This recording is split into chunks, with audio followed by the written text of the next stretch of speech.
Hey, it's Jake with Chain Genius back for another crypto update. And starting today's update is Vitalik, continuing to lead the way when it comes to high fashion in the blockchain space. Wearing his typical I don't give a damn what you think fashion outfits, he was recently seen rocking a red hat with some wings attached to it. This is also tied into his other great choices, such as his Ethereum unicorn, whatever this purple velour tracksuit is with matching cat bag, and of course boxing cat. For any of you that are interested, there actually is a new website out that just came out called Vitalik Wears, where you can source all of his greatest fashion choices, including the llama corn with UFOs. So give that a check out. I'll leave a link down below. And speaking of Ethereum, the world computer is ensnared in yet another heated debate related to lost funds. So there's a new EIP 867, and for those that don't know, EIP stands for Ethereum Improvement Protocol. These are basically recommendations or ideas that are suggested for Ethereum, and they go through a really vigorous approval process because these are what are used to determine the future direction of Ethereum development. And this one, although it's called an EIP, it's actually itself just a framework. There's not going to be any changes to Ethereum directly from this.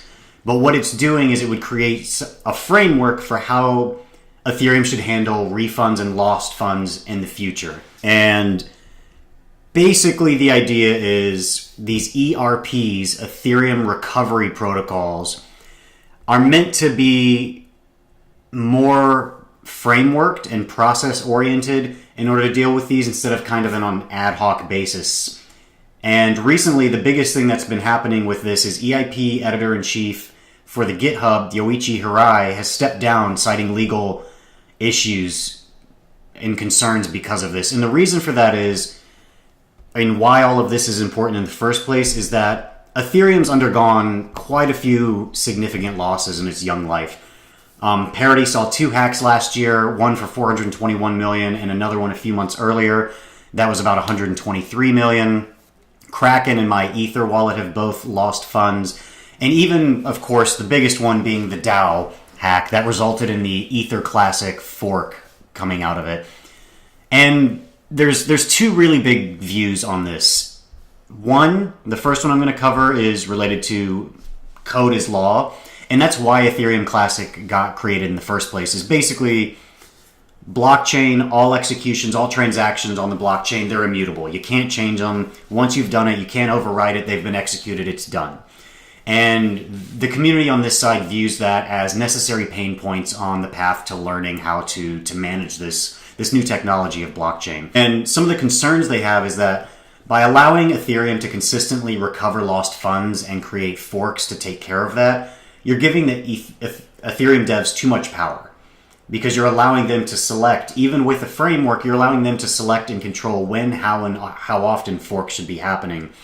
And this would make Ethereum a lot more like a bank. And a suggestion came from Mist browser developer Alex Van de Sand, which is to make an insurance pool. And the way it would work is each ICO that's launched on Ethereum's blockchain would dedicate a portion of their ICO funds to an insurance pool. So that way, once a new hack or loss of funds comes up, there is some recourse where you can at least insure or pay back a portion, if not all of the funds.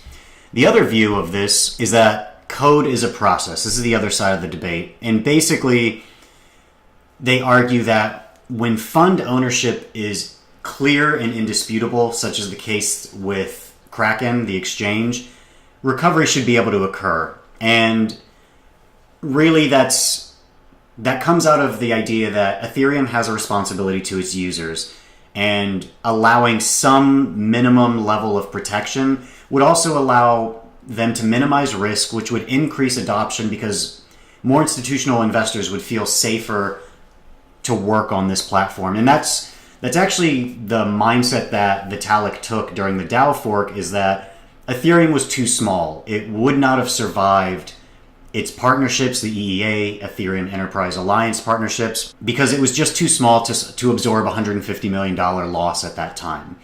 So he made that decision and allowed that recourse to happen. The problem is how often, what are the thresholds, and where do you stop that from happening? And, regardless, the important thing to remember is that EIP 867 itself is not changing Ethereum's block code or blockchain code. What it's doing is just trying to implement a process for how to handle that in the future. Something else that's been hitting the news today that's pretty great is Bitcoin fees have dropped from $26 down to $3. And why is that happening? What's going on with that? And there's a couple things. So why did they take a nosedive, and why are they cheaper than they've been for the past year and a half? Well, the simple answer is that users are making less transactions right now than they were in December. It went from about 400,000 transactions down to 200,000 transactions. So it's dropped almost in half, and I think there's a couple things that are going on. The first of those is SegWit adoption has finally started increasing. It's been a very slow and steady increase. And SegWit, for those that don't know, I'm not going to dive deep here, it's a way that reduces transaction fees and adds more space to the blockchain. And even though it's not widely adopted, it's hard to say how much that's actually helped, because so far the biggest problem with it is, kind of touching on this whole thing, is that a lot of companies have stopped supporting Bitcoin transactions, accepting them. And there's a website called SegWit.party, and I'll link all of this stuff down in the About section. But SegWit Party shows you that only about 13 or 14% of transactions on Bitcoin, 14 as of today, are actually SegWit adopted. And that's kind of an issue, because it's hard to say, is it because there's less transactions clogging the pipe, or is it because SegWit is probably a little bit of both? But the biggest thing is just, as Bitcoin gets overloaded and surged, it can't handle it, so prices go up. It's like an overheating computer. So, talking about companies that have stopped it, Stripe used to accept it. They stopped those in April. Steam was accepting them for a while and stopped accepting Bitcoin. Fiverr no longer accepts Bitcoin. And, touching on this, what's really also powerful about SegWit is the leading industry player, Coinbase, officially announced today, in fact, that they're going to adopt SegWit, which should help pretty significantly in terms of the number of transactions and the penetration rate of that. And SegWit is really valuable because it allows for some interesting off-chain features that you currently can't do. The biggest one that most people know of is Lightning Network, which would allow for off-chain transactions, where what ends up happening is you can handle millions of transactions potentially off-chain, and then you use the blockchain as a settlement network, similar to a bank's ACH payments.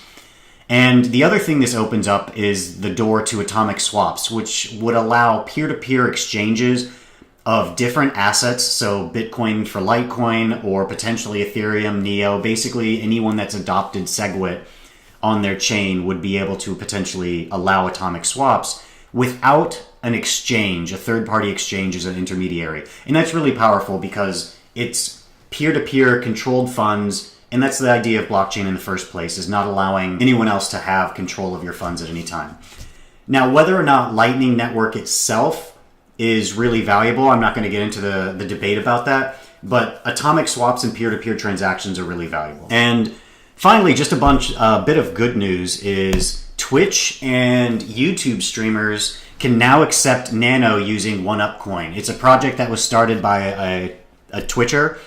And what's really fascinating about this is, even though Nano has had some ups and downs recently with the whole BitGrail controversy and the rebranding and everything, this is really powerful because although Nano itself may not be the greatest news, OneUpCoin already accepts these other big ones: Litecoin, Ethereum, Bitcoin Cash, and Bitcoin. So now it's increasing the ability for streamers to adopt and accept an additional currency. And what's really nice about OneUpCoin is that right now there's no transaction fees. They take no cut, they make no money, they accept donations as their form right now, except for the only fees you're going to see is, of course, if the blockchain itself has fees. So Ethereum has gas cost, and same with Bitcoin and Bitcoin Cash and Litecoin. So that's really valuable. And this ties nicely with the BAT token in the Brave browser, allowing streamers again to start accepting currencies directly and get a bigger portion of of the revenue, which is really valuable. So for now, that's all I've got. I'm not going to dig too deep into other news that keeps coming up, so check in tomorrow for the next crypto update. And if you like what I'm saying, please hit the subscribe button below and leave comments. Let me know what you're thinking, and I'll talk to you next time.